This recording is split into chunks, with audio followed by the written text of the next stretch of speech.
there, guys, and welcome back to my channel for a live reaction and player ratings live stream following Chelsea 3, Luton Town 0. We won a game of football, our first win since May, our first home win since March the 7th. We won a game of football. I can't even believe it. And I know it was only Luton, but my God, I needed that. I don't even care if it wasn't always the prettiest, especially in the first half. I do not care. We scored 3 goals. The real Raheem Sterling is all of a sudden back. Absolutely love it. Nicolas Jackson got his first Chelsea goal. I am over the moon. And nothing's stopping it. We're going to have a great weekend. It's only Friday. If any of our rivals lose, we can now laugh at them wholeheartedly, not having to worry about dropping points ourselves, like we did the last few weeks. I am absolutely over the moon. First of all, I'll introduce my wonderful guest. I start with you, Adash. Thank you for joining me. Thank you for coming back on. You were there in pre-season. We won that game. Wait, did we? Did we draw that game? I can't even remember. Regardless, you weren't in the pre-season game, but it only really counts when the Prem starts. And as great as pre-season was, Liverpool was good, but we didn't win. And West Ham weren't good. But finally, 3 points. Finally, some goals from attackers as well. It's beautiful. It's beautiful. Hit me, man. Are you as relieved and as happy as I am? Oh yeah, just absolutely elated. You know, we were able to win the summer series, but this is the real series, and I think we're winning it all. I've seen enough in this 90 minutes. We're winning it all. Yeah, no, definitely, like you said, not the prettiest performance, but do I care even 0.01%? Absolutely not. Just happy to get so many things kind of like under the belt, you know, like Nico Jackson's first goal, Poch's first win. And I think once you get over that hurdle, it's going to be really easy for us to progress. It's going to be much easier than if we hadn't have lost. I think if we had lost or even drawn today, that would have been a much more massive issue. So just happy to get the win, and hopefully we can move forward and do it against some of the bigger teams now. Hopefully. That is obviously what we need and what we want. Obviously, there's still a little while to go until we play one of the bigger teams again. It was Wimbledon coming up in the Carabao Cup in midweek, and then Forest on the weekend, if I'm not mistaken. Bobby, first of all, thank you for joining us. Appreciate it very much, as always. You as deluded as deluded? I just read the word deluded and it automatically made me say it. No, I'm not asking you whether you're deluded. Are you as happy as me and Adash are? Because, yeah, it wasn't always pretty. The goals were good, though, especially the first one. Wow, what a goal from Raheem Sterling, I must say. And in total, I mean, we could have scored more. Chilwell could have scored a couple. Arguably should have scored a couple. But at the end of the day, 3-0 win, you can't complain too much, can you? Nope, can't complain too much. And, you know, I suppose a little bit of me is saying, like, it's just Luton and we are at home. But, I mean, we've been so starved for wins and good results for, like, 8 months that I don't care. I'm very happy. Yeah. You know, I got to celebrate 3 goals, which is that's an extreme rare. You know, it's so rare with this team lately. So, yeah, I'm very happy. The performance was pretty good overall. I mean, it was a little slow at times, but I thought that they played pretty well. You know, we're flying high, and hopefully we can build on it and take care of the easy schedule we have coming up. Exactly. Sorry, guys, I do need to mute myself because it was so bloody hot here for the last week that in my flat, it's absolutely boiling, and it's finally cooled down a little bit outside. So I'm like, no, I am streaming with open windows. So sometimes there might be cars and trucks or whatever driving past. So I do apologize if there is any noise. Don't hear it. Everything's good. Very nice, very nice. It's not permanent, thankfully, but as it's nighttime, so every now and again there might be something driving past. But yeah, if I forget to unmute myself, one of you please tell me because that may happen. But yeah, let's take it into the game and let's get to the lineup already, shall we? Because now I try to put it up like this, a kind of what it kind of was realistically. Obviously, there's a lot of debate. Is it a 4-2-3-1 or 4-3-3? To me, Enzo wasn't a clear 10 today. To me, that was more of a midfield 3 more than anything. Obviously, it was constantly fluid. Enzo was certainly higher than Gallagher, but then they fell back in the 3 always. But then off the ball, Chile was kind of like a wing back. So it's like, is it a 5? Is it a 3? Who the flip even knows? I try to paint it something like we do it. At the end of the day, we all know what's going on by now if you watch the games. But what do we make of another game with 3 centre-backs on the pitch, 2 actual attackers on the pitch? Because Caicedo made his full debut, made his first start for Chelsea. But Caicedo coming in for the injured Chukwuemeka was the only change we made. So we took a number 10 out and replaced him with the number 6. And that was the change Pochettino made from West Ham to Luton. Now, we won 3-0, so we can't really complain too much, I guess. But yeah, I still think we need to stop this experiment. We need to stop this experiment with Chilwell at left wing. We'll get to his individual rating later, but we need to stop that. We need to stop having 2 attackers on the pitch. Now, those 2 attackers bailed us out today. Well, bailed us out is maybe not the right word, but they absolutely carried us today alongside Enzo and in parts Caicedo as well. And, of course, Malo Gusto. But the left side, I mean, there is just nothing there. And also when Martin came on later, there was a lot more going on than when Chile was there. I say that. Chile should have scored 3 goals. So I don't really know what to make of it, but it just doesn't feel right to me at all. Bobby, I'll start with you. What do you make of the lineup? Now, again, we won 3-0, so we can't, in hindsight, complain too much about it. But still, it was, 3 centre-backs, only 2 attackers on the pitch. Is this necessary against Luton? Are you at this point expecting this to be the formation? Not maybe permanently is a bit of a stretch, but for a while, at least until like some of the injured players are back, or do you still expect a change eventually? But at this point, why would he change it now after 1-3-0? I would have understood if he changed after West Ham, but he didn't. So now I'm like, well, he's probably going to play this for God knows how long. Yeah, I hope that this isn't a long-term solution. When I saw the lineup, I was a little bit disappointed. Just like, it's a 5-back, 4-back, Chilwell left wing, Chilwell left mid against Luton at home. I just thought maybe it was a bit overboard. I will say, why, for me, I know Chilwell's vice captain, but Ian Maatsen should be playing that role. I know that Ian Maatsen would be better in the role that Chilwell's been playing now. I agree with you. I know Chile is really good at making the runs. He does a lot of runs for the team that opens up space. But Ian Maatsen's better on the ball. We saw him be a really good finisher. He had a ton of assists for Burnley last year. If we're going to do this, I think that we should commit to Ian Maatsen in this role rather than Chilwell. Now, if we go back to a traditional back 4, put Chile there, Colwell left center back, Thiago Silva right center back, Malo Gusto. Obviously, that would be ideal moving forward. I don't know how our pivot's going to work when Lavia comes in. Does he push Caicedo forward? We have a lot of questions. So, yeah, long term, I really hope that we kind of move away from this. But right now, I'm giving him a little bit of a pass because of the Madueke injury, the Mudryk injury. There's just not a lot of options for him, which also brings us to the point we need another attacker. We're going to spend some more money before the window ends, most likely. Yeah. Well, I say problem, but it seems like what we're mostly linked with is a striker, though. We pulled out of the Elisa deal. We let Kudus just go to West Ham. Now, there's obviously the talk with Brennan Johnson, but I really hope that doesn't happen, even though we're doing all the deals with Nottingham Forest at the moment. Obviously, Andre Santos going on loan there, and Callum Hudson-Odoi being on the verge of a permanent move there. I still hope we're not getting Brennan Johnson. It seems like more strikerish, which I feel like doesn't really solve our current issue. So, yeah. I mean, obviously, Mudryk will be back very soon, and Madueke will be back to being able to play regularly also very, very soon. But you never know when more injuries could happen, right? And essentially, we have Chukwuemeka out long term. We have Nkunku out long term. This 10 position isn't in an ideal situation. One Jackson hamstring pull away from God knows what up top. Yeah. No, it's a good point.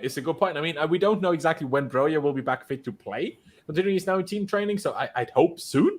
But yeah, I agree. We're not in a good position in certain parts of the pitch. But I would still hope that we get another 1, maybe 2 signings in that area, as long as they're the right signings. There's certain players I don't want, but certain players I would, of course, be happy with. 400, I wish. 214 if you're watching already. I'm sure we're going to be joined by even more, but if you're here already, I appreciate you very much. Subscribe if you haven't already. That'd be massively appreciated. Hit that big subscribe button down below. Help me get to 20,000 subscribers, and hit that like button. Just one click of a button that doesn't cost you any money or any time, and I'd really appreciate it. So please hit that like button if you're happy that Chelsea finally won a game of football. Adash, I'll come to you. Your thoughts? 3 centre-backs, weird mix of 4-2-3-1 and 3-5-2, whatever you want to call it, because, I still don't really know, because everyone's just arguing. Everyone's like, 3 centre-backs, 3 back. And I'm like, well, Poch literally said it's 4-2-3-1. And on the one hand, there's also something in me where I'm like, well, Arsenal play Ben White at right back. They play Tomiyasu at left back. Man City play Ake at left back. Sometimes Akanji at right back. Maybe that's the thing, but to me, it just doesn't feel like the vibe, especially when you have 2 fullbacks in the squad and you make those captain and vice captain. And it feels like, now with Mudryk being injured today, maybe it's a little bit less so the case, but last week it felt like with Chile is just playing because he's vice captain in this position. He should be playing at left back, of course. But if you want to play a left back, centre back, and left back, because that's the modern thing now, fair enough, do that. But that doesn't mean you need to play a left back and a left wing, and that's really frustrating to me because not everyone is going to be like Luton, and we're going to need to take our chances a bit more. And Chile hasn't done that, and also if we're so limited to always attacking from the same side, essentially, I mean, teams will figure that out, and then they just shut up shop for our right side, and then what happens? Do you know what I mean? Like, that was screwed. But what do you think, Adash? Because I mean, I like the midfield three. Gallagher, obviously, we'll talk about him. Some people say he was amazing. He had moments where he was great. He had moments where he was a little less great. But I didn't mind the three and then one of the eights pushing up a lot higher and getting involved in the box. I don't mind that at all. It's just the left wing situation that I'm not a fan of.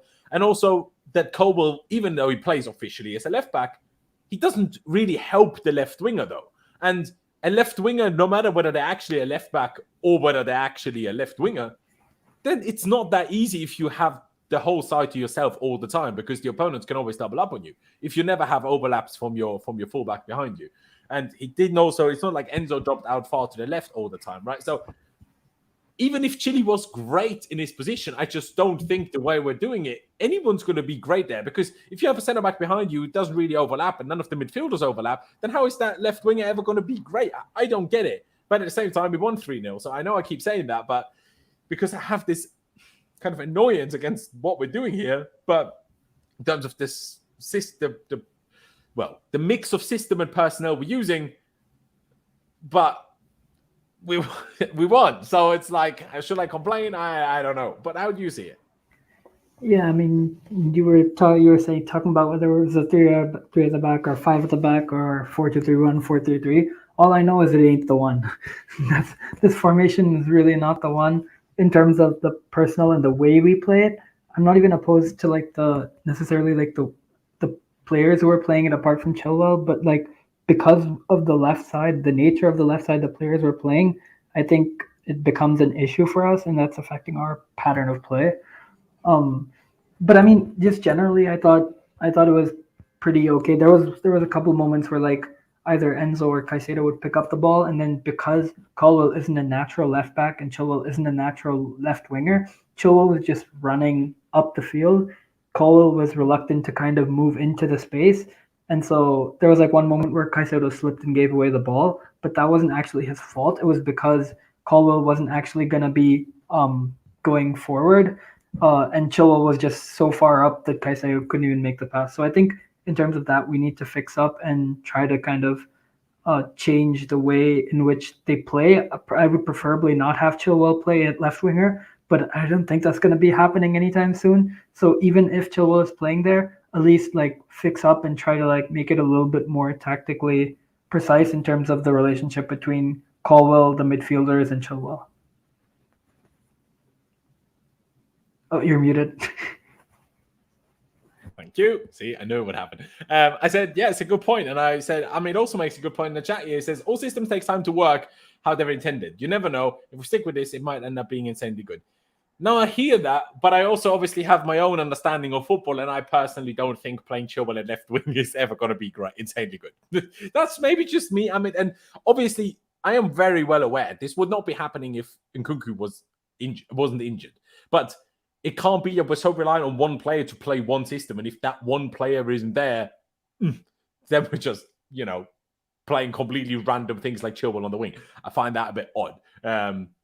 But yeah, it's a weird one. It's a weird one. Shall we quickly talk through the game before we just talk through the individual players, obviously, for our ratings? Because the game was very different to the last couple of games, because against Liverpool and West Ham, obviously more difficult opposition, but still, we kind of overslept the beginning of the game, really. The first 20-25 minutes against both teams were kind of asleep. Obviously, against Liverpool, went 1-0 down, then went 2-0 down, got saved by VAR. Against West Ham, went 1-0 down, and got ourselves back in the game. Obviously, against West Ham, we still lost in the end, but still. But today, that wasn't the case. We kind of had control from the beginning. We had arguably more chances at the beginning of the game and until we scored, and after we scored for the rest of the first half. But it was okay. There was a couple of moments that could have certainly ended up in goals. I think Sterling had that volley. Gallagher had a moment where he could have shot. Sterling had a moment where he should have shot, but took a bit too long. Enzo Fernandez had that one that he pulled just over the bar. and then Russ gets his goal. I will talk about Raheem Sterling as an individual later, but what a goal it was. Like, I cannot remember if any Chelsea player scored a goal like that since Hazard. Did maybe Willian get one after Hazard left? Something like this? I don't know. But boy, what a goal it was. On his weak foot as well. You know, I often said that I don't think he's that much of a goal threat when coming off the right. But oh boy, did he prove me wrong today. And I've been very, very critical of Raheem Sterling. And I will happily hold my hands up and say, this is the Raheem Sterling I wanted when we signed him. And this is the Raheem Sterling I was like, well, if we get this Sterling, we have a great player. But so far, we haven't seen that Sterling yet. But today, if this is what he's going to play like he did against West Ham and like he did today, oh boy, do we have a player. Because he is, I mean, I do still have issues with him, and he could have scored 3 or 4 today rather than 2. But that was a really good performance, and that was a really good goal. But I'll start with you, Adash. How did you see the beginning of the game going in comparison to the last couple of games, and then going to Raheem's goal, and then weirdly how we kind of slowed down after that? It's like we got a goal, and then we took our foot off the gas, which I found a bit weird for the rest of the first half. Yeah, no, I did definitely agree with your kind of sentiment in terms of like we controlled possession. We created a couple of chances, like you mentioned, and we were just not clinical. I think if we were even more clinical, we could have had a lot more goals, and perhaps that would have led to a higher intensity. But after we scored the first goal at the end of the first half and even into the second half, I felt like the intensity did drop. And that was also at the end of the game that the intensity dropped, which I didn't really like seeing after the third goal. But I think generally it was a good performance. That pretty like it was more up and down than the last couple of games, if you know what I mean, in terms of like this game, like we had our moments, but then there were also moments where we made mistakes and we let Luton have chances that they shouldn't have had. But apart from that, I mean, just generally like a positive performance. At least we were able to score the goals this time instead of like a case of what if, like against West Ham, what if Enzo had scored? Then against Liverpool, like, you know, what if this had happened? Whereas this time we kind of didn't have that doubt because we were at least able to put away some of the chances. I don't disagree, Bobby. What did you make of the first half? How obviously we started the game a bit better than the last ones, the last few had chances, not like sitters where we're like, oh, how could we possibly not have scored? Then Raheem Sterling's goal was obviously brilliant, but then do you agree that we took the foot off the gas, or did Luton kind of just like, okay, we're 1-0 down anyway, we might as well try a bit harder? Or what do you think happened for the rest of the first half after we scored? Well, it was nice not to go down 1-0 in the first 20 minutes. So that was a positive. And yes, Sterling's goal was, I mean, that's one of the best goals we've seen from a Chelsea. Maybe since Kai Havertz hit that banger in that was Champions League last year. Yeah, he scored, well, the one against Salzburg that counted, and then the ones against Dortmund that didn't count, but essentially was the same. The Salzburg one was the one I was thinking about. Maybe that Sterling goal might be the best goal since that one. But maybe. Yeah, I mean, I feel like maybe you remember the one, was it Leicester away, where Enzo chipped it over the defense to Havertz, who chipped it over the keeper? That was also that was a nice pass from Enzo. I know exactly what you're talking about, too. That was a good goal. Yeah. But yeah, I feel like maybe the players just kind of took a deep breath, like an exhale, like we're up 1-0 at home. Maybe, you know, when they took a deep breath and kind of the intensity dropped somewhat. But, hey, we didn't give up a goal before the halftime, and they came out better in the second half. So, you know, I can't complain too much. No, exactly. And that's an important bit. What did you make of the second half then? Because against West Ham, the second half was really poor. I don't necessarily think we made any tactical changes. We also left our subs very late again, which personally not the biggest fan of. But again, if you win, it's not that bad. But the problem is Poch also does this when you're not winning. Well, I mean, we were up 1-0, so Luton, I feel like, had to push a little bit more, which is way, like, that's not their strong suit. I believe in like over 60% of the wins they had last year in the championship, they were had less possession than their opponent. Like, oh really? They're a sit deep team and just park the bus counter. So like we were taking them out of their comfort zone, having to, you know, kind of play an end-to-end type of match, and that's what we saw. And when you get Jackson with the space that he had, and then Sterling with the space that he had, you know, we made him pay eventually. Yeah, it took a little while because of Chile, you know, messing some things up. But, you know, in my opinion, you know, they had to play a different way than they're used to, and we took advantage of it and scored our goals. There you go. No, fair play. Adash, second half, how did you view it, especially compared to last week against West Ham? Yeah, I mean, pretty much just the same as what Bobby just said in terms of it was a lot better. I think we were able to exploit the kind of space that Luton gave us because they were also kind of more on the front foot. I think defensively we weren't as solid as I would like us to be, and in some spaces we were even more shaky than we were last week against West Ham. But I think that's just kind of something that we're gonna have to clean up, I guess. I think yeah, and in general it was pretty good. I think the real thing last week, I think moving Raheem Sterling to the left side, which Pochettino at the end of the game really took the sting out of our attack. Whereas this time keeping him on the right, I think he really has this edge, and I think we could talk about that more when we get to his individual rating. But I think keeping him on the right, he has this kind of reinvigorated confidence about him. I just realized I opened the wrong thing. I wanted to get up this quote by Sterling, my days, because as we were obviously just talking about him as well, very interesting quote post-match from him. He said, yeah, I had a bit of frustration last season. I was always coming with my back to goal, a bit deep. I wasn't given a chance to get towards the box. I had a conversation with the manager last week. It's a bit of a half quote, but still, it is interesting how he talks about how he always received the ball with his back to goal and, a bit too deep to really do anything in that sense. Which is interesting because no matter how poor we were, at least under Potter, we always dominated the ball against almost anybody, bar maybe a couple of games like City and maybe one or two others.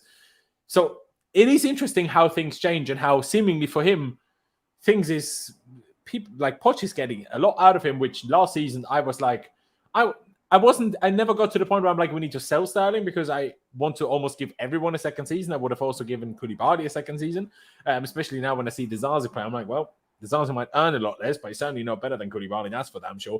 But yeah, I'm excited to see more out of Sterling. Like I had my doubts about initially also when signing. I was like, if I had to sign a City player, I'd rather Gabriel Jesus than Sterling.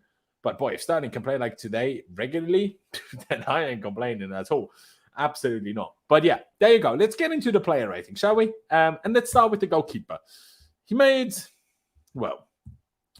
a couple of questionable clearances from like crosses, but I guess he still always cleared them. And he obviously had that save from close range when Malagusto got a deflection on it, and then he kind of swiped his hand like a reaction save, which personally I think was like proper save for the cameras. That like not in the usual way in where you like go flying and make an easy save look more difficult than it is, but it kind of looked so dramatic how he kind of swiped his hand, but essentially the ball was straight at him. So I would expect him to save it. He didn't do anything wrong. So I would probably just give him an average 6. Bobby, how do you see that? Would you give him an average 6? Would you go lower? Would you go higher than that? What would you say? Laurenz, I feel like your Kepa loves playing into the average 6 here. I feel like if you give him higher, but he made like one save, so yeah, but it's a clean sheet, and that save. I mean, it was kind of a tricky ball. It was deflection. He did a good job with it. I don't think his distribution was bad. Clean sheet win. I feel like probably a 6.5 is a bit more justified. Yeah, fair dues. I see a 6.5 as well because of the clean sheet, I guess. But then at the same time, I'm like, I personally am not too harsh on goalies when they concede a couple of goals if I don't think they could have done anything about it. And today about the clean sheet, that was more about how we dominated the game, how we controlled the game, and how we didn't really give Luton many chances. That's why we kept the clean sheet rather than that the goalie was such a standout. That's why I wouldn't necessarily go higher with the rating. But I think 6.5 is still, I mean, you're 0.5 higher than me. It's not like you're far off. Adash, how exactly do you see it? Agree with Bobby? Agree with myself? Maybe go for something different? What do you think? Yeah, probably leaning more towards Bobby. All I would say is if this was Kepa, Laurenz would have definitely given him like an 8.5 or something. At least, maybe even a 10. Minimum 10. Yeah, no, but I think overall just like pretty good. Didn't make any kind of stupid mistakes in that sense. Had some decent passes. I also like when he has the ball at his feet, he has this kind of like almost like arrogance, confidence about him. Like I can make the pass and he's not afraid, like even in the face of pressure, he's not afraid to kind of try a pass and to get something off, which I think was pretty good. Also, I'm just going to come to his defense. I think for that save, and this could be completely wrong, I have no information about this, but I feel like he was trying to like deflect the spin. So if he like swipes the other way from the spin of the ball, it won't like bounce out to the other attackers. But but maybe I'm just giving him more credit than he deserves. Yeah. So, I mean, if goalkeeper that's hype. what he did, then he's the best goalkeeper I think I've ever seen because that was not a lot of time to react to this. So if he thought about was Spinny's reacting to the ball, then fair play. You might be right. I don't know. But yeah, no, fair play. Like I say, as much as people say, oh, my love of Kepa, I have no criticism towards Sanchez either. Maybe I wouldn't have gone 6.5. But hey, a couple of people in the chat seem to agree, saying the clean sheet was more about Luton being awful offensively rather than a keeper doing anything. But yeah, 6.5. Not much in it, is there? All right. I need to talk about this, man. Because, I mean, it wasn't like super bad, and he only had like one bad moment, but he did have that one bad moment again. He had one really bad moment against Liverpool. Thankfully, he wasn't punished. He had one really bad moment against West Ham. It was punished. And he had one really bad moment again today, and thankfully, he wasn't punished. But I just don't understand why Poch is forcing him into starting 11. I just don't get it. Like, I just think we'd be better if we had Gusto, Thiago Silva, Colwell, Chilwell, and then if Madueke is fit, Madueke, if Mudryk is fit, Mudryk, or if necessary, you play Martin. I just don't see how Disasi is more useful to our team currently than Ian Martin is.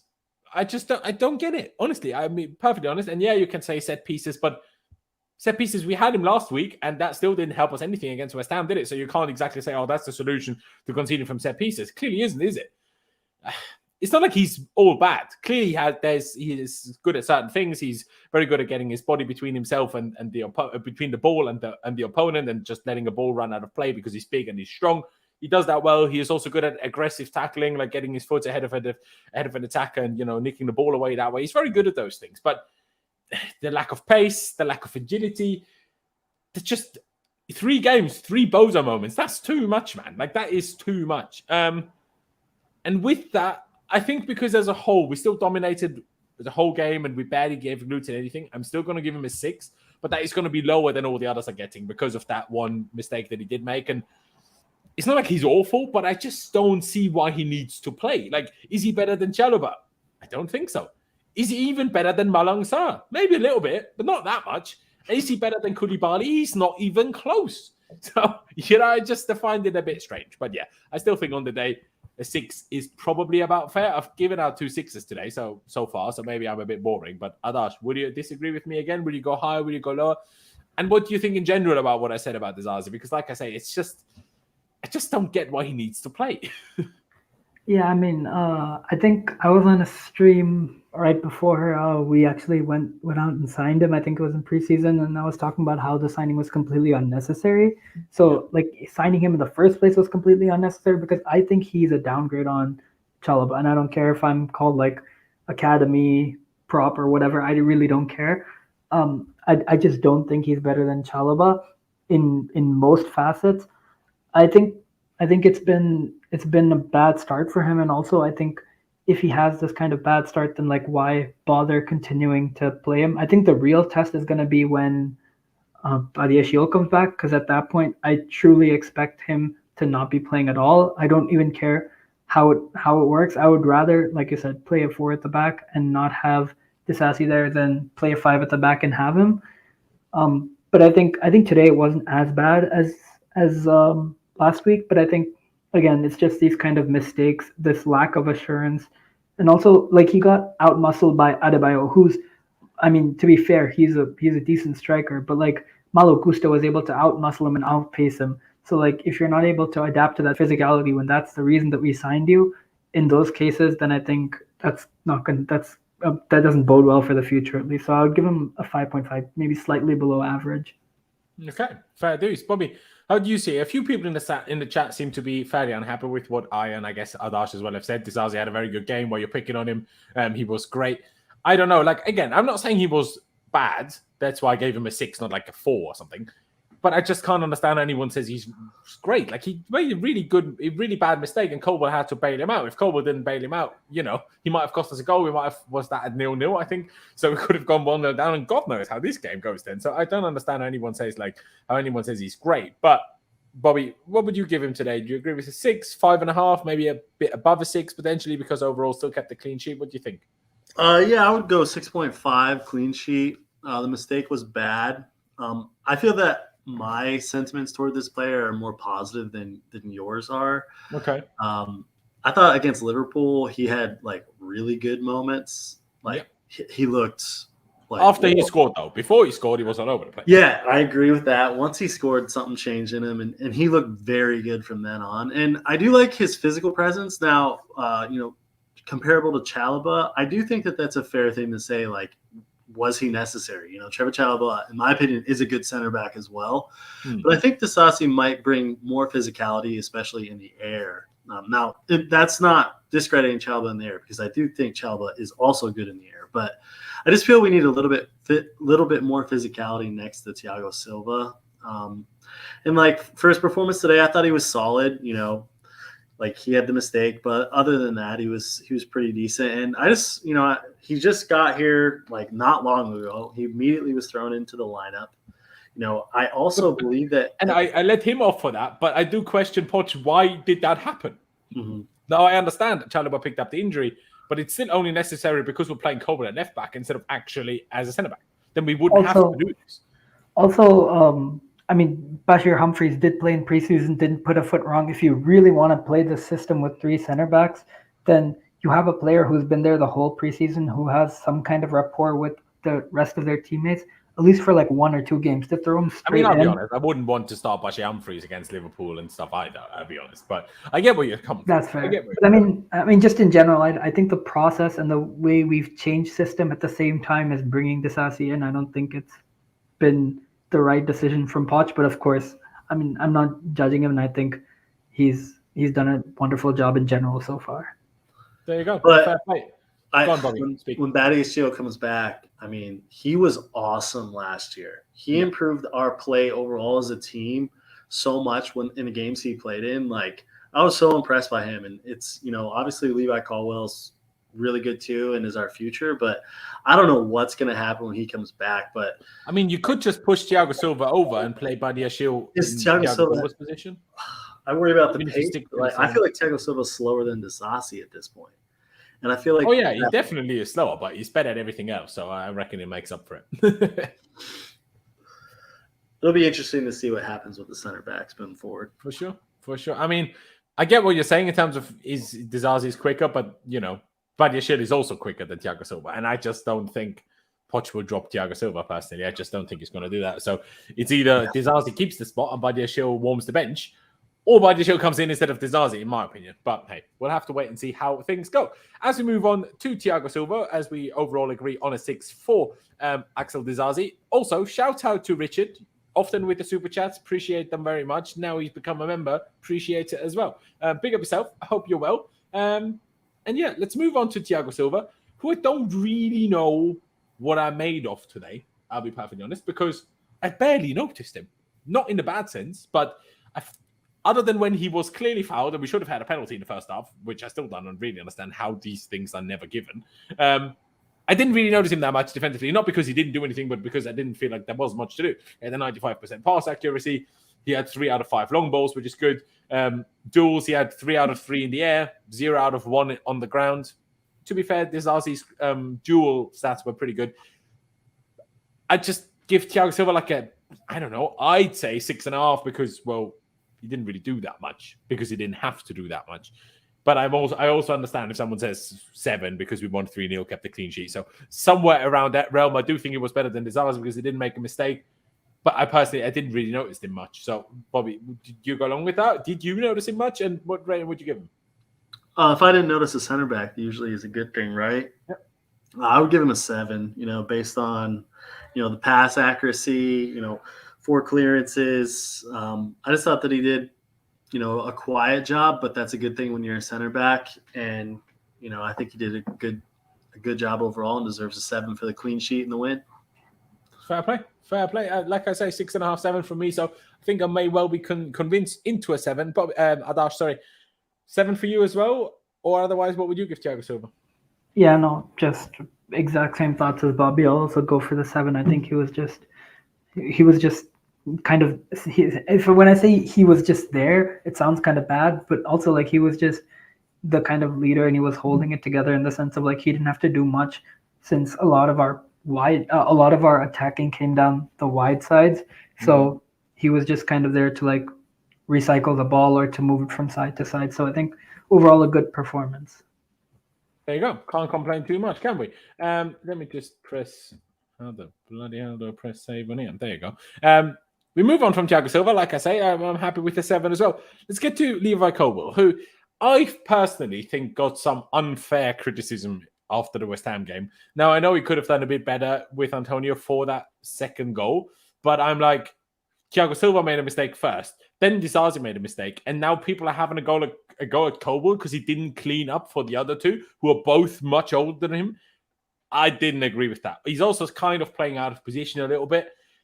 I thought he was very good again. There was 2 incredible defensive moments. Once where he made up for Disasi, another great block on his left side. Once he got done a little bit too easily, which I didn't enjoy. But in general, I'm such a big fan of him. Like, he attempted 11 long balls, only completed 4 of them. But I still think the way he tries them, and as the more time that goes on, the more chemistry that is built, I think the better their completion rate will become. But I think he's such an outlet to have at the back, whether that's a left back, left centre back, or centre back, whatever it may be. He's such an outlet to have. Maybe not quite like Thiago Silva used to be, but a little bit, a hint of that, where you're like, you have someone there who is very likely under pressure to also play a good long ball and keep it within your own team and get it to a teammate and not just punt it to the opponent, which in my opinion makes us a lot more difficult to play against because you can't just press us and ruin everything we do. So yeah, I was happy with Levi Colwill. I saw him more than Thiago, but obviously he did get spun that one time. So I kind of feel I'm going a bit high if I say 7.5. So I'm going to give him a 7 as well. But actually, I think he was a little bit better than Thiago Silva, but maybe not enough to give him 0.5 high, if that makes sense. Be intrigued to hear what you guys think. Adash, how do you see it? What did you make of Levi Colwill? Yeah, I'm gonna go higher for the 7.5. I just think he's been immense since he came into the squad, and I think it hasn't changed. It hasn't changed today. I think somebody mentioned in the chat that he got bodied by Antonio. I completely disagree on the goal, especially. Like, his job was to be wider and higher up the pitch than the other 2 center backs with the formation that we're playing.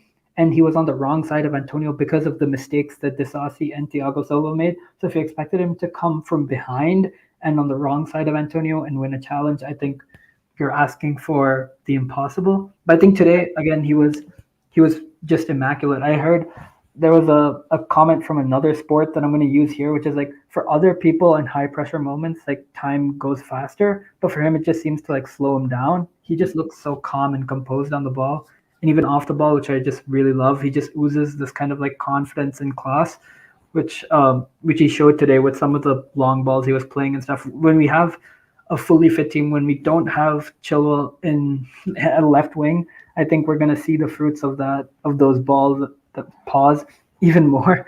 But yeah, I think I'll give him a 7.5 because I just think he was immaculate and the best of our 3 center backs for sure. The 3 center backs that did play. Yeah, okay. I you know what? Maybe I am tempted. I'll hear what Bobby has to say, and then I'll make a final decision what I do. Bobby, would you go 7? Would you go 7.5? Would you go for something different? What did you make of Levi Colwill? I think we should go 7.5. Especially, I mean, he's half the time he's playing left back too, which that's not his natural position. It just makes me want, like, can we please just switch to the back 4? I'm looking at the touches numbers. Disasi had 108, Thiago Silva had 107 touches, and Colwill only had 85. Whereas, last year, Levi Colwill from the left center back position for Brighton was on the ball constantly, putting in the balls over the top. He adds a whole different element with the ball at his feet from the center back position. I really think that we're not taking advantage of one of the best skill sets in our entire squad, having him at left back for half of the match. Like, I'm ready for us to move on from this. Like, I want to go back to the 4-2-3-1 that we used throughout the entire preseason. And yeah, I thought that he had a good game today, and he's only going to get better. And we're going to get better if we get him on the ball more than Thiago Silva and Axel Disasi. That's my opinion. I agree. And you know what? I think you boys have convinced me, not that it matters, because 2 7.5s and a 7 would have given 7.5 regardless. But I will agree with 7.5 and we make it a full house. Let's move on over to the other side. Malo Gusto. A few people were not that happy with him when he came on against Liverpool. A few people were like, it was all right against West Ham, but still a bit hesitant. And today, now the first assist, we can't give him too much credit because he literally played like a 3-yard pass to Sterling, who then turned into Eden Hazard. But their second assist sure was something. And I really liked how he played today. I thought he did really well defensively. That block that he got in, or that deflection that he got in to for that Sanchez save that we spoke about earlier. I think that is crucial because otherwise, obviously, no deflection on it. If the ball comes at Sanchez much faster, who knows if he saves it? Maybe it goes, in next to him anyway. 2 assists, that block, defensively strong. I mean, I haven't really looked at his stats yet, but 96% pass accuracy, very strong. Successful dribbles, 2 out of 2. Okay, accurate crosses. How can you have 0 accurate crosses when he assisted with a cross? I don't understand. I mean, it was on the ground, so maybe they don't count, and I wasn't aware of it. But anyway, ground duels, 4 out of 8 is pretty good as well. I was very happy, and with 2 assists, I think the man deserves an 8. I think he does. Like I say, the first assist, there wasn't too much to it. But at the end of the day, he still got 2 assists, and I'm annoyed that I didn't replace Reece James with gusto in my FPL. But hey, here we are. An 8 from me. Bobby, go along with something like that? Or do you think I've slightly maybe overdone it? No, definitely an 8. It was an 8 for me an hour ago, an 8 for me before you spoke. He's an 8. 2 assists from a right back. His second ball was very good. I tweeted this out during the game. How many times in the past 3-4 years have we had a ball on the right side and the obvious cutback to the top of the box is there? There's like 3 players standing at the top of the box, and we cross it to the back post where no one is. Like, we have done that so much lately, and it drives me nuts. But Gusto saw it, had the vision, cut the ball back for Sterling for a very easy second goal. Like, full praise to Gusto. I agree. Last week he did seem a little hesitant, but today I saw him getting forward more, which obviously that's what he did last year in the French league. And I'm excited to see what he does moving forward. I'm so happy that we have him and we don't have Aspi anymore. Godspeed Aspi, but man, that was rough last year when Reece was out. And we got a good deputy now at right back, a good player on the ball, and his defending is. I'm surprised just like everyone else for how good his defending has been so far. 8 is a good score. Fair dues. Adash, do you agree as well, or would you go for something other than an 8? To be honest, completely agree with you guys. I think, just played really well. I think he grew into the game a lot more, became a lot more confident, especially in the defensive part, because when we were more reserved and when Luton actually started to kind of come back into the game, Gusto wasn't afraid to get stuck in and make some challenges and tackles. Like you said, for their biggest chance with Giles, their left back, who when he shot it, Gusto was able to come back for the save, or at least to block it. I think he played very well today, especially the second goal, like you mentioned, on the assist. I think especially if you compare it, I don't know if you guys remember Chilwell at the end of the game, he was trying to assist Gallagher. And that was also a good cutback, but the difference with Gusto was that he passed it with so much more pace and precision that the player who hits the ball on the cutback was able to kind of hit it first time rather than the ball being like behind them or right at their feet. It was like at that perfect position, which we haven't seen for so long. So yeah, I was just relieved more than anything. Showing his attacking prowess, but also being solid defensively. I don't think could have asked for much more from him today. No, I agree. You couldn't have asked for much more. And an 8, it shall be for good old Malo Gusto. Adash, I'll let you go first. Moises Caicedo, full debut today. Certainly better than his last week was, or his initial debut was against West Ham. He did kind of fall over the ball and pass it straight into the body of an opponent, but all in the space of the first, 10, 12 minutes. But after that, he really sorted himself out and played a very, very good game, I would say. But how did you see it, mate? And what rating would you give him? What debut against West Ham? This was his only debut that I remember, and that's the only one that's going to be in my memory, and I thought he was really good today. I think he was just really good. In general today, was not afraid to get stuck in like the Caicedo that we did see at Brighton. Obviously not up to like 100% fitness and not 100% ready to gel, especially in midfield. That kind of rapport with your other midfielders is so crucial in terms of like positioning. But I think Caicedo was really crucial to allowing Enzo and Gallagher to play what they, in my opinion, played very well games today. And that's because like Caicedo, even though he's really good at like ball recovery, he knew exactly when to sit and give that defensive stability. But when Gallagher was going and actually trying to chase down the ball, but also whenever Gallagher was further forward, Caicedo wasn't afraid to get stuck in and make those challenges. And I think he's only going to improve with time as he grows more with Enzo and whoever's playing next to them. I think, lots to look forward to. And I mean, at the end of the day, I envision Caicedo being just like Enzo in terms of Like, yeah, he's super expensive, and will he ever live up to the price tag? I don't know, but I feel like we're all going to forget about the price tag because of how well they're going to be playing together, and I think we're going to be able to see that in just a couple of games. I would give him. You were muted, but I was able to lip sync. No, I'll probably give him. Let's see. I don't want to go too high. I'll give him a 7. I think did a lot of dirty work, but a lot more to come. I'll give him a 7. Yeah.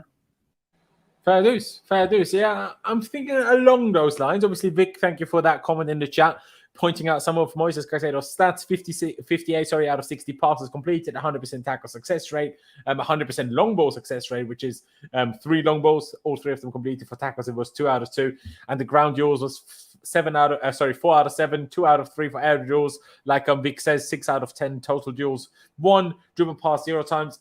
A very good display. Bobby, 7.5. What realm are you thinking about? I think it's 7. Another stat that I'm looking at stat line too, and one thing that jumped out to me is 72 touches and only lost possession 3 times for a DM. Very good. Tidy on the ball. I think that it's an advantage, like how much time he spent with Caldwell last year. They already have a pretty good relationship. And Thiago Silva also is pretty easy to figure out for these center mids, in my opinion. So I think that relationship, that trio is going to be able to figure out things quickly, especially if we switch to a back four, like a traditional back four, and Caicedo's like our deepest 6.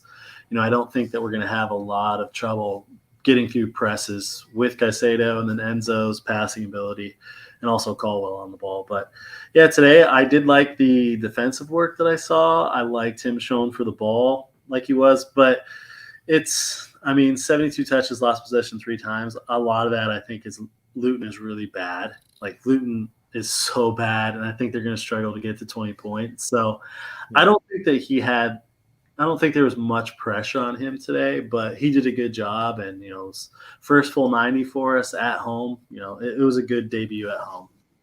Yeah, no, it was. I am tempted to even say 7.5, which does make a difference now because you boys gave him a 7. My reasoning was that I thought Caicedo was better than Gallagher, but I also thought Gallagher was pretty good, and I kind of want to still give Gallagher a 7.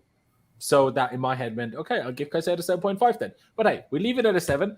I will see what we say about Conor Gallagher. I guess to finish it up on Caicedo from my point of view as well, it was a good game. He certainly grew into it. He looked a little bit shaky, nervous, whatever you want to say in the first few minutes, but shook that off quite quickly and then got better and better and better. And especially as the second half went on, the link up between him and Enzo, the link up between him and Caldwell, like you touched on, Bobby.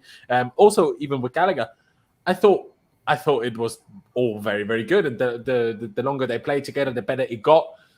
So, Caicedo has only been here for like a week and a bit, right? And this was the first start that he had, so he will only get better. And I'm excited by it. Absolutely am. Gallagher, I'll let you go first, Bobby. I won't even say much about it other than what I've said already. That I thought he was good, but maybe not quite as good as Caicedo. Would you go along with that? And what rating would you give him? I feel like I was probably around a 7 for Gallagher until that around the 80th minute when he put that ball centrally and it was intercepted, and we almost gave up a goal from that. That was the type of Gallagher play that I continually saw last season. But he's made a lot of improvements in his game on the ball. I feel like he has more clarity on what his role and responsibilities are in midfield, which is a credit to the coaching staff and also a credit to Gallagher as well.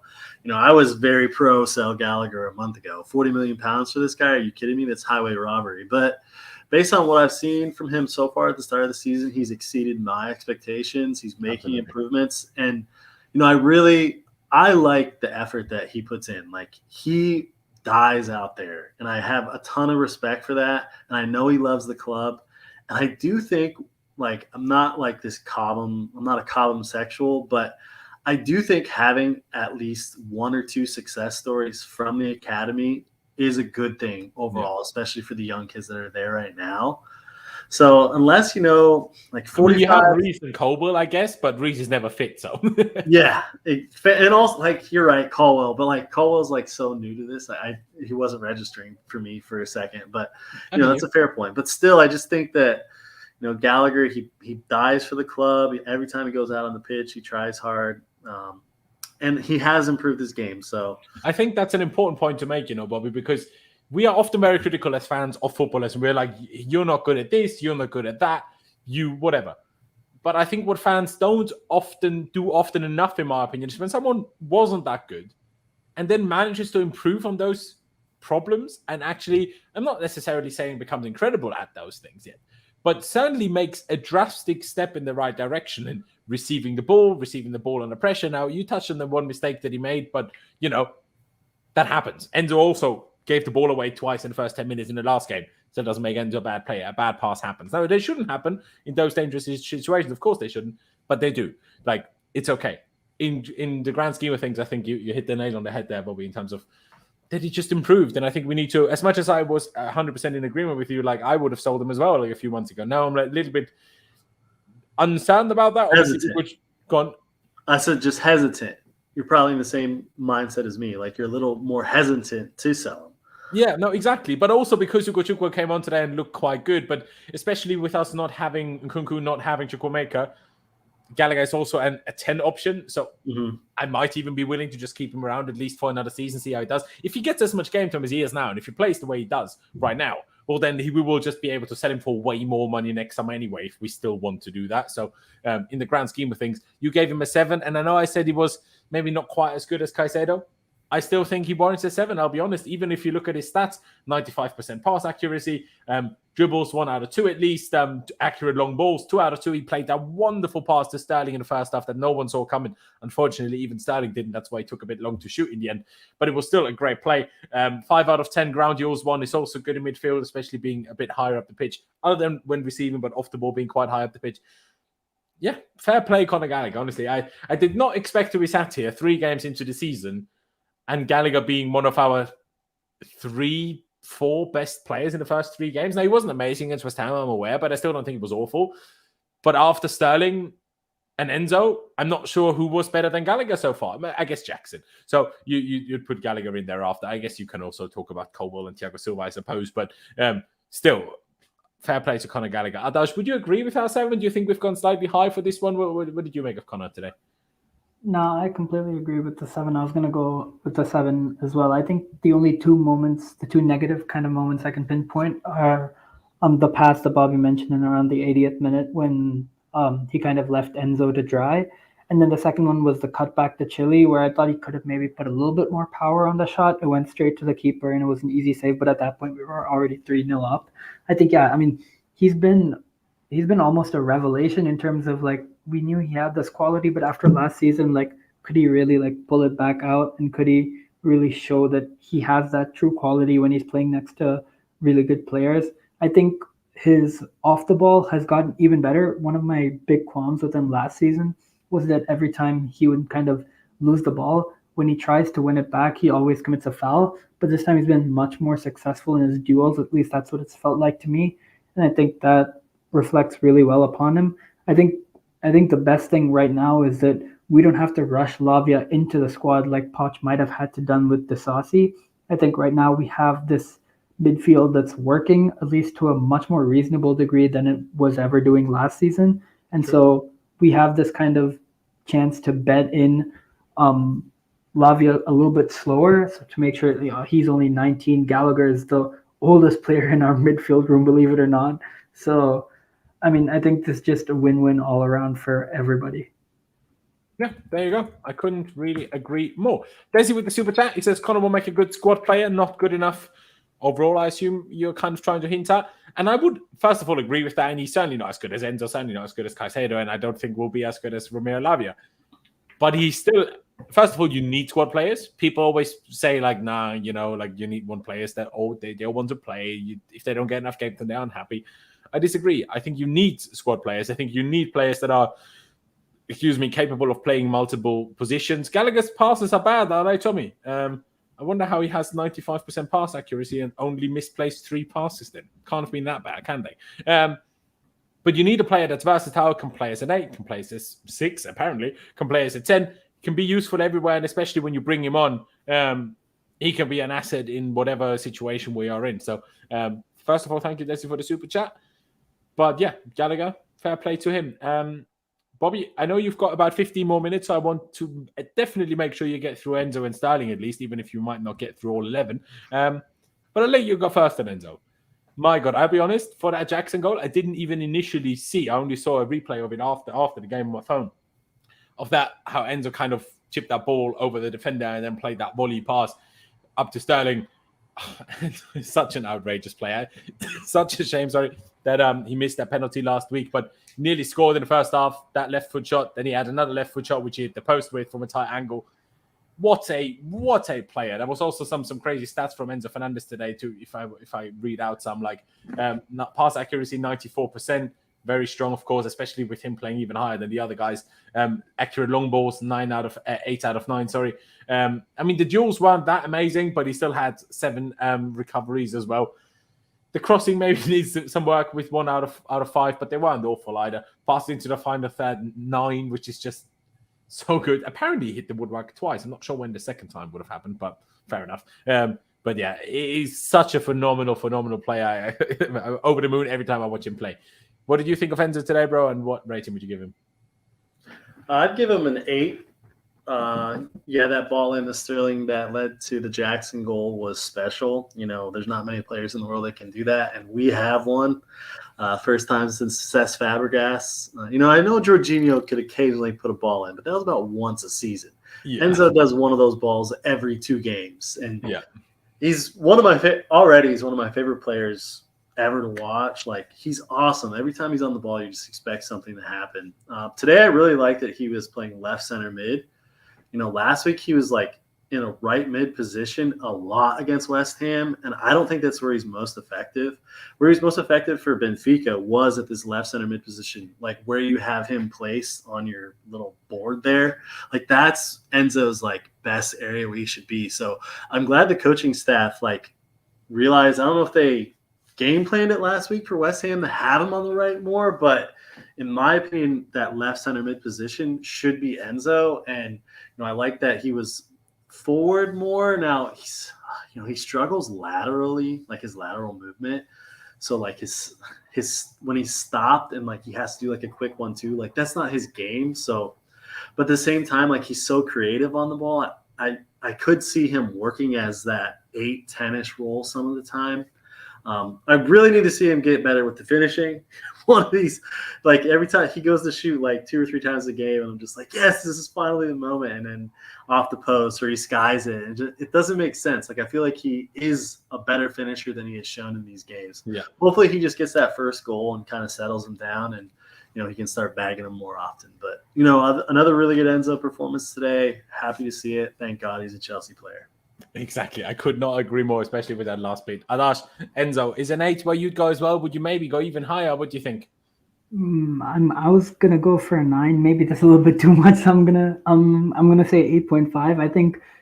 Let me put it this way: Bedad Ekbali going into a meeting room and threatening to fight Rui Costa just to end up with Enzo is gonna go down in Chelsea history books. I mean, just such a good player. I mean, I can only wax lyrical so much about all of his passes, even his off the ball work. He shows that he really cares. He shows that he's willing to press. He's the one almost leading the press in some instances. And I think, just all around, he's really able to show his class now that we have these other players like Caicedo and Lavia who are kind of sitting behind him, or going to sit behind him, allow him to kind of do this work. I think in the first half, he was kind of restrained by being too far up the pitch, where he was more like alongside Jackson, if more than anything. But I think in the second half, he kind of dropped a little bit deeper, and then that just really allowed him to. I mean, that pre-assist to Gusto, who then crossed it in. I mean, that was actually disgusting. Like, he just juggled it 3 times and then just lofted it in the air, came straight to. Wait, was it Gusto or Sterling in his stride? I don't remember, but it was one of those two. I think Sterling crossed it to Jackson. Yeah, it was Sterling, but that pass, like on the juggle with a player right behind him, straight into Sterling's stride. And I was fully expecting him to mess that up because he messed up a similar chance when Jackson passed him a really easy ball. But the ball was so good that even Sterling couldn't mess that touch up. So I think that was, just immense performance from him, and I can't say enough good things. Yeah, no, I couldn't agree more. And honestly, I would actually also agree with your 8.5. Maybe it's slightly overdoing it, but the man makes me so happy just watching him play football. Hey, I'll give him that extra 0.5. There you go. Bobby, I'll let you go first on Sterling as well. I'm not sure necessarily on all your opinions from last season about Raheem Sterling, and we also have a super chat about it from Wing. Appreciate it. He says, they said the Ukrainian Bolt is better than Raheem. Shaking my head. Well, I will say one thing. Raheem Sterling had more bad games for Chelsea last season than Mikhailo Mudryk has professional games of football. So give Mudryk a bit more time, shall we? But still, without a shadow of a doubt, Raheem Sterling was absolutely phenomenal today, and there's nothing else to be said about it, is there, Bobby? Yeah, he was great. Great game today. Definitely a 9, our best player. I didn't want to give Enzo a 9 because I don't think Sterling deserved quite a 10. And he was a 9 for me, our best player, his best game in a Chelsea shirt. 2 goals. The only thing I can say is that one layoff, I believe Jackson left for him. That first touch he had, that was a little heavy. He just caught up to it, but it was off balance and shot wide of the goal. If that touch was a little better, I think he would have scored and would have had a hat trick today. That was pretty much the only poor thing I saw from him. But, yeah, as a guy who was a month ago after that preseason begging for us to sell Raheem Sterling to any Saudi club willing to take him, I'll eat my words. I've talked a lot of shit on Sterling this summer. His preseason was awful. I thought last year he was really bad. But he's made me eat my words these last 2 matches. He's done a great job. Definitely our most threatening player. And it's interesting. I really think Jackson helps a player like Sterling so much. Yeah. I want to see these other attackers get in sync and healthy and play with Jackson, because Jackson's link play, his layoffs, his touches and stuff are really helpful for these quick and agile players. We haven't had a guy who can just tap the ball 2 feet, but he lays it into a path of them moving. And these quick players, they need to keep moving, And I just think that Jackson is really helping Sterling, and vice versa. Sterling's obviously helping Jackson as well. But, yeah, great game from Sterling today. 9 is warranted, and hopefully he keeps it up. Exactly. Can't really complain. I would even maybe go as far and give him a 9.5. I fully agree that he shouldn't get a 10. I'm not sure, because there was a couple of moments where I was like, well, there was that moment early in the game where Gallagher passed it to him and Sterling should have shot but didn't, and then cut it back and lost the ball, unfortunately. And obviously also that moment you spoke about. I will even say 9.5. Just mostly, maybe it's not fully objective, but mostly because of how much it's impressed me. And it was a different kind of very good performance compared to last week, where, obviously he didn't in the end get the goal, but he obviously won a penalty, but it was constantly on the ball, dribbling. It was a bit different today. He still attempted a fair few dribbles. He attempted 5, completed 2 of them, which is not amazing, but still good to complete 2 in the position he plays. But it just felt like there was... What's the right word? There was an end goal to what he was doing. There was an idea to what he was doing. It seemed like him and Jackson, they knew where to be, they knew where to go, and I just enjoyed it. I'm going to say 9.5. Obviously, a 9 is equally as fine, I guess. But Adash, would you go 9? Would you go 9.5? What would you give Raheem Sterling? Yeah, it's tough. I want to give him the 9.5, but I don't think he quite earned it today. That's okay. I think there were probably just a couple too many errors, holes in his game. Not to say that they were few and far between, but probably doesn't quite deserve the 9.5, but I'll give him a 9 for sure. I think, like you said, there were a couple chances at the beginning of the game where it was you need to release it quicker, you need to kind of take a shot earlier, or you need to make the pass earlier. But I think he really was able to grow into the game when he got more confidence. I think, not only is he tracking back really well, but he's so much more direct than any of our wingers have been. And I think that's been our biggest pitfall in terms of wingers that we've seen, the likes of Pulisic and Hudson-Odoi. Whenever they played for us, it seems like they weren't as direct. And Raheem Sterling definitely wasn't as direct as he was this season compared to last season. And I think that's been the biggest improvement, that when he's more direct, when he's able to take these fullbacks on, he's able to win because of his low center of gravity. And I think that's just massively helping him. And as he gains more confidence, he's going to take on more people and he's going to be able to dribble a lot more. I also think the fact that he's on the right wing now, I think for some reason he has a lot more confidence in terms of being able to cut inside with his right foot, Whereas before, when he was like cutting in with his left foot to try and take a shot with his right foot, just wasn't able to like do it. It wasn't coming off for him. But now with the right foot, I think he just looks much more dangerous. And I think if he can keep this up, it's only a good problem for us. And especially if he's playing on the right, that still opens up a lot of opportunities for Mudryk. And Sterling also has the versatility to play on the left for Madueke. And I think it's only a good thing that we have quality and potential. And this is the kind of experience and quality we want from the older players who we don't have that many in the squad. So I think, yeah, just please keep it up. Exactly. No, we need it from him. We absolutely do need it. You know what, Bobby? You say you have 5 more minutes. Well, maybe it's 4 now. Obviously, we should do Chilwell first. Arguably, we should have done Chilwell even before Sterling. But let's just do Jackson first because I want to focus on positive. So I want to give you the chance to, for a second, speak about Nicolas Jackson as well. Before we say goodbye to you, Jackson, his first goal for Chelsea, another performance where he just ran his socks off and tried and tried and tried. Should have had an assist as well with that back heel layoff to Ben Chilwell. 2. Maybe even 2, yeah, absolutely. I absolutely love him as a player. Not everything he does, he's perfect. Sometimes the touch isn't perfect. Sometimes, it doesn't quite work out for him. But the guy works so hard. Like there was a moment where he kind of fell over. I'm not sure if he got tripped or slipped or tripped it over the grass, whatever. But he just jumps straight up, steaming straight after the ball. Like I just love the way he is, and now he got the goal as well. I could not be happier. Yeah, he's quickly becoming one of my favorite purchases that we've made in 10 years. Like, I love watching him as a striker, his layoffs, his vision on the layoffs, his ability, like his desire to run, make those runs, the finishing, like it's been close. In the preseason it looked good, and it's been close in these first few games. But I'm happy he finally got his first goal. Hopefully he can take the penalties moving forward, give him more and more confidence. Yeah, I love this player. Like he's so fun to watch. And I really like that we subbed him off in like the 82nd minute or whatever it was because he runs so much. Like I'm just terrified of the hamstring pull, man. Yeah. And he will probably have to play against Wimbledon as well because well, hopefully we can sub him off up 3-0 in like the 60th minute or something. But yeah, he just runs so much. I worry about a hamstring going, because he puts so much effort into everything that he does.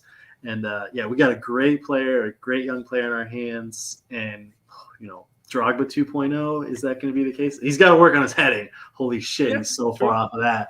But, man, I'm so excited. I love watching him too. What rating would you give him? I'm not sure if you said it at the beginning. I would give an 8. Fair dues. Before me and Adash talk about it, Bobby, thank you so much for joining us. Have a good rest of your weekend, my friend. We'll chat to you soon and take care. Hey, you guys too. Appreciate it. So happy Chelsea won. I'll give Chilwell a 6, by the way. 6. Okay, cheers for that. Very good. There. Fantastic, man. Have a good rest of your day. Cheers. Thanks, guys. Have a good one.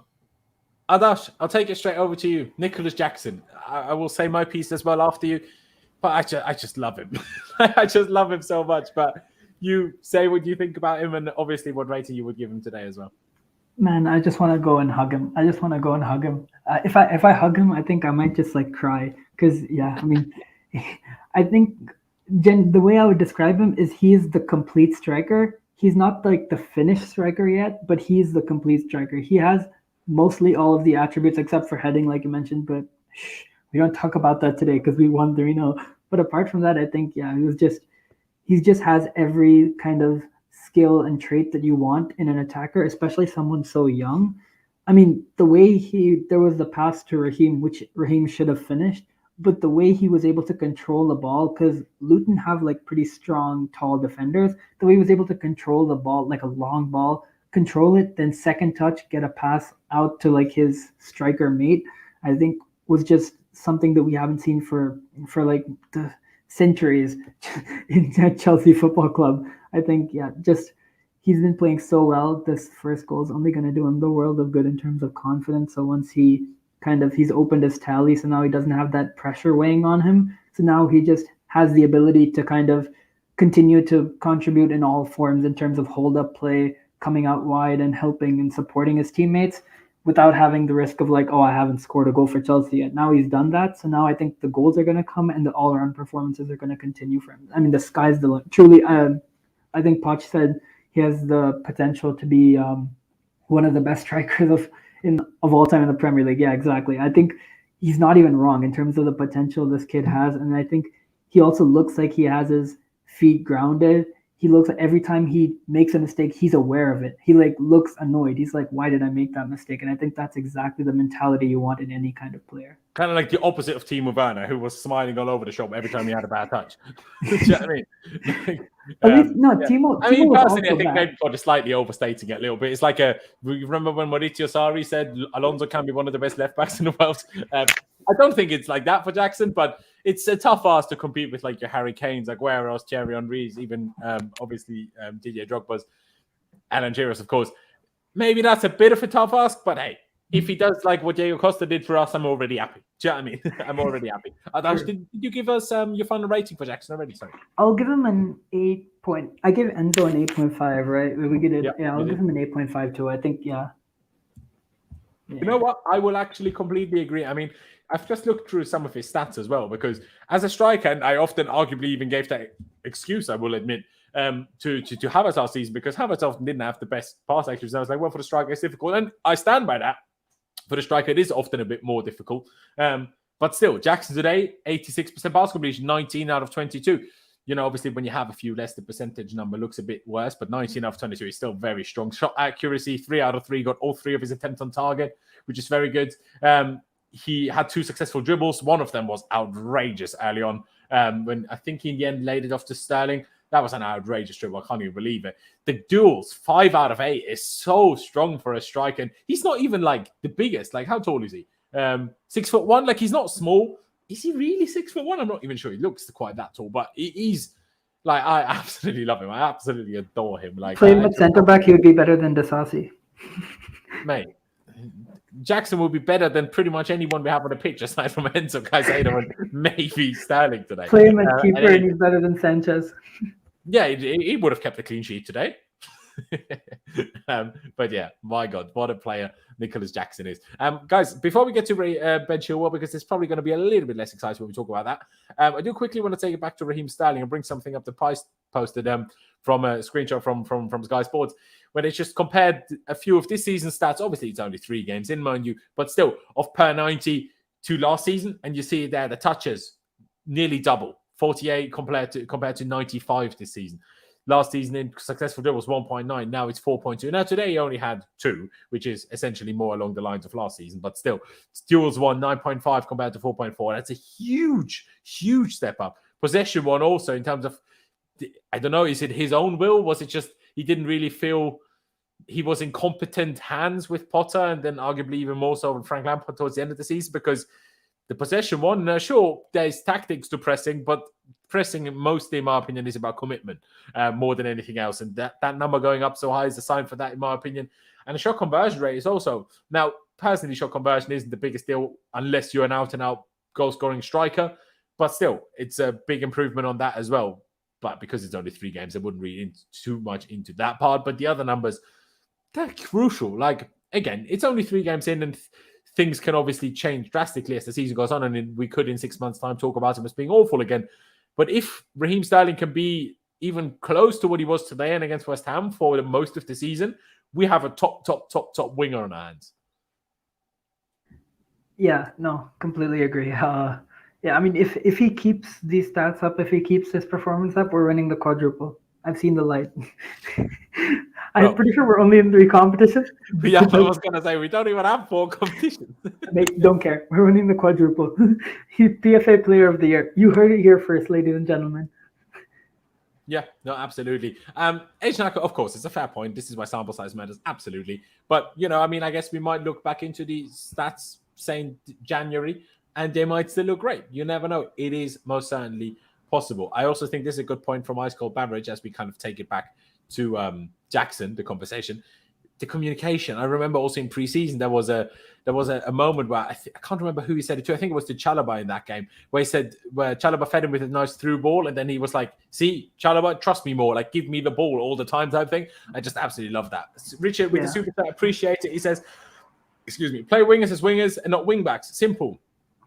Well, or don't play fullbacks at wing either on the wing either.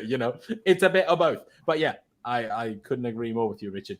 But yeah, I can't fully rule out that this is still going to happen at times with what Poch is doing at the moment. But hey, At least not for Sterling, at least for the time being. All right, enough Jackson, enough Raheem Sterling. Let's get to Ben Chilwell on the other side. And I'm not going to be too high of praise, but I'm not going to be as harsh as I'm sure some others are going to be. And it almost annoys me how people just ignore the fact that, people think he's left wing back. No, he is playing left wing. And he is not a left winger. So that's why when people are super critical of him, I'm like, but do you understand? I know left wing back has certain similarities to obviously being a left winger. I get that. But you are then overlapping someone in front of you. While Chilwell is now the guy that's there, and there's no one overlapping him because Colwell doesn't make that run, and Enzo doesn't really come out wide that much. Now, when Chukwuemeka was there, he did drop out wide in that left space a little bit, but I think people need to, again, I'm not saying Chile was good and he won't get the great rating from me today, but I still think in terms of how critical we are of how he's playing, I still think we need to hold the horse a little bit and realize that the guy's playing a position he's not played before. Well, not until this season. This is not a position he should be in. Apparently, he also created the most chances in the match with 4, which I will be honest, I don't really remember him creating 4 chances, I will be honest. But what will I give him overall? Now, should he do better on a lot of things? Yes. Will I still overall... I'm thinking I'm between a 5.5 and a 6. Is that roughly where you'd go as well, Adash? Or what would you go for so we can kind of... So I know when I'm completely off the mark already or not. Yeah, I was going to go... To be honest, purely performance-wise, I would go with a 5, but like you said, with the context of everything in terms of the fact that he's playing purely left-winger, didn't have too much support. And also looking at the other ratings, specifically with Disasi, I don't think he was too much worse than that given the circumstances. So I'm just like you, undecided between a 5.5 and a 6. Maybe we can leave it up to the chat. Exactly. But no, we also can remember Bobby gave him a 6. So I think with that, let's just give Chile the 6, I reckon. But obviously that one moment where Jackson, one of his lovely back heels, I just can't understand why he tried to square it to Sterling, because Chile is good in front of goal and the goalie wasn't really defending it so well. There was such a big gap to Chile's left, so he could use his left foot to finish it. I just don't understand why he didn't. I guarantee he would have scored if he tried to shoot. I guarantee he would have done. It's such a shame that he didn't. But hey, at the end of the day, we won 3-0, so it's not the worst problem. But at the time, I think it was 1-0. So we were crying out for that second goal. Or was it 2-0 already? I'm not sure. But it was certainly a big chance that he should have scored. But yeah, in the grand scheme of things, I still think we need to keep in mind that he's playing a position he's not fully used to. Because, he's not always in the best position. And he should be higher up as a winger sometimes. But also, that's not his fault. That's Poch's fault. You know what I mean? If you don't want that, don't play a fullback on the wing. And, that's not a Chilwell problem. That's a player picking the squad problem, in my opinion. Also, I'll just say it wasn't as much as he was bad as he was invisible. He was more invisible than he was bad, I'll put it that way, in terms of he didn't do anything. He didn't make mistakes apart from, of course, the obvious one. But I think on any other day, I feel like Chilwell, Reece James, we know they have the quality and we know they're going to shoot probably just a bonehead mistake that even he's why did I do that in hindsight? But I think hopefully he doesn't have to adjust to this new position because it's not going to exist for much longer. But if he does, I think he needs to kind of build that rapport. Colwell needs to be able to move a little bit further forward and build that understanding with him. Because if he does, I don't think it would be the worst thing in the world. I mean, there would be a lot better things that we could do with the left winger. But I think that was the big issue in terms of the rapport and connection relationship with the other players on the left-hand side. That's why this isn't working. So I think just move it back to the basics and move it back to where the players are familiar playing. Yeah, I agree. I obviously, CFC Duvan, I see what you're saying. And I agree he should have scored that chance. That has nothing to do with what position he plays. He's absolutely used to being in those positions. The one big difference that I would mention is, left wing, you're used to getting high up the pitch. Of course he is. But like I just touched on, then he's the one overlapping and there's someone else covering other space. Now there isn't that situation, which in my opinion is also why he doesn't take up the position maybe as often as he should. Because, excuse me, because he has Colwell, much further behind him, but not in the middle of the park. And as we're a counter-pressing team, a high-pressing team, when we lose the ball, we want to win it back high up. Colwell is too far back to win it back high up, right? So all of those things play a part, but of course, it had nothing to do with the chance. He should have absolutely converted that. Now, let's get to the subs. The first one was a bit strange because Poch brought on Ugo Chukwu. Well, let's just call him Leslie. I think it makes it a bit simpler for writing it up on here because his name is very long, of course. For Jackson. So that was a bit odd. So Leslie then came on kind of as a 6, and then Gallagher was higher up, and then kind of Endo and Caicedo were kind of the 8 in front of Ugo Chukwu. But honestly, as much as I didn't notice everything he did, because I was preparing the stream, and unfortunately that's the thing, guys, especially nowadays as I make the thumbnails myself, so it's just a bit clearer and I don't have to talk between people, do this, and then I'm not happy and then I need to change it anyway. Make a thumbnail, get the title done, sort out the tags of the stream because I want to start as soon after the game as possible. So sometimes, especially the late subs when the game's kind of dead already, I sometimes don't see as clearly. But when I look at the stats, 7 out of 7 passes, that's good. It's done nothing else. No ground duels, no air duels, no tackles. So I don't really know how much there is to say. Maybe all subs should get an NA because even the first sub only came on in the 83rd minute. But even if we give him an NA, which I think we probably should, I still thought he looked good. And with Andre Santos going out on loan yesterday to Nottingham Forest, and also Romelu Lukaku looking like he may go out on loan to Roma, and us only having one international loan spot left then, I think we should, but also I think we will keep Ugo Chukwu. Now, I think it was initially the plan to loan him, but I think it was initially the plan to loan Ugo Chukwu and keep Santos. But now we slightly changed our mind on that. I think Lukaku isn't the decisive factor in Ugo Chukwu staying or not. Because, yeah, Gallagher is there, but you still need, when we play a 4-2-3-1, at the same time, who knows if we're going to do that now with Poch. I was pretty sure of it until now, but now,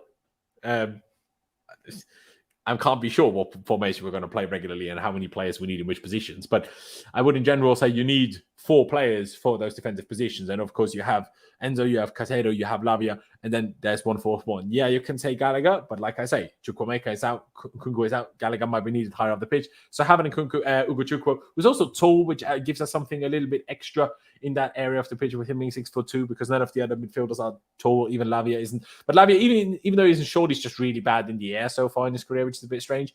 But yeah, it was only a few minutes, but what I did see of him, Leslie, looked quite good. I quite enjoyed it. Well, what did you make of him, mate? Yeah, I mean, similar to you. I mean, he came on in the 83rd minute, so not much to go off of. But the scraps, we're definitely feeding off the scraps. But I think, yeah, he hasn't shown anything bad. I think he's also shown that Poch trusts him after coming in after preseason, still gaining that trust and the ability to come in to finish those games. I think, yeah, I mean, he's only shown positive signs. I like you said, I don't think Lukaku was the decisive factor. I think also if we really wanted, Leslie could easily get a domestic loan, in which case he wouldn't count for the seven loans anyways.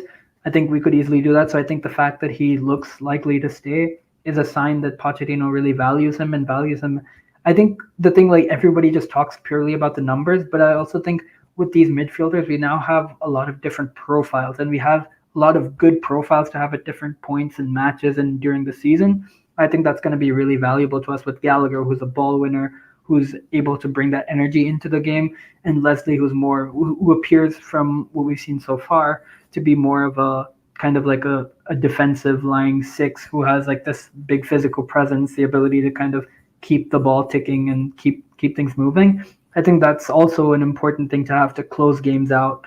I think, yeah, I don't really know what else to say about him. I think good performance, probably agree with the NA because he only had 7 minutes plus stoppage time.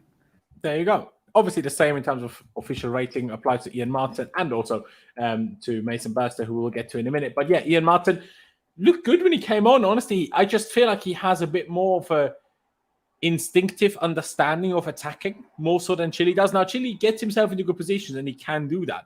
But I feel like in terms of linking up, Martin just has that instinct a bit better. Like, he was only on for a few minutes, came on in the 86th, and there wasn't that much injury time.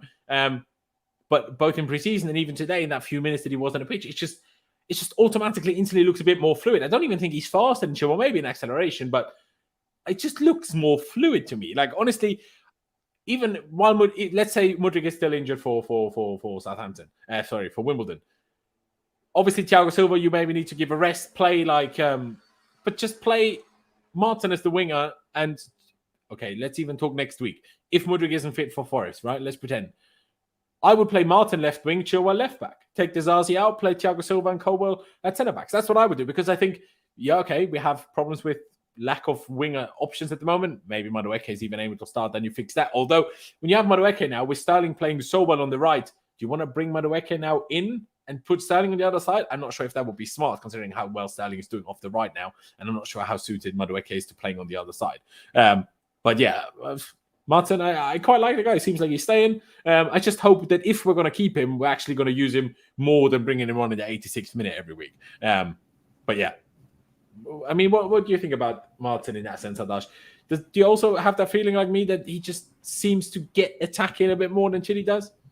Yeah, no, I mean, completely agree. Not only does he, like you said, have that more instinctual understanding of attacking, but I also think he just has this kind of like smoothness about him where he's able to go anywhere down the left flank. I think it's also a testament to his versatility that he can kind of play this role in terms of, rather than being just a left winger staying forward the whole time, he has that understanding of what a left center back needs or what a left back needs, like somebody like a Caldwell. So we would have that instant connection with them a little bit better.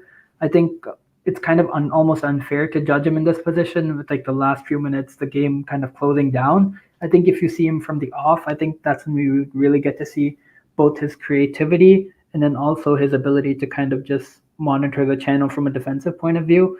I think, I mean, I hope he gets more chances, but I want Chile to succeed as much as I want Matson to succeed. So whichever one of them is able to take this left-hand side role, either as a left back or, unfortunately, if it might be as a left winger, hopefully one of them is able to perform well. I think Matson could do well in this role, definitely. Absolutely. Now, once players are fit, once we've added another attacker to the squad, Poch said he wants kind of a striker that can play all across the front three, not necessarily a number 9. So I'm not sure if that's a mistranslation and he means forward rather than striker. Maybe that's the where the confusion comes from. I don't know. Then I don't know how much game time Martin will get. I'll be perfectly honest, but I hope he gets a bit. And Mason Burstow, did he touch the ball? He had one touch. He didn't have a pass, so literally nothing to say about him. But we finish it off and we put it below Moises Caicedo because it was his full debut. Mauricio Pochettino. What do we do about him today, Adash? Rating? What did you make of what Poch did today? Because we won 3-0. We scored 3 goals. We scored 3 good goals even. Could have scored more. Barely conceded any chances. Now, it was Luton and they aren't very good.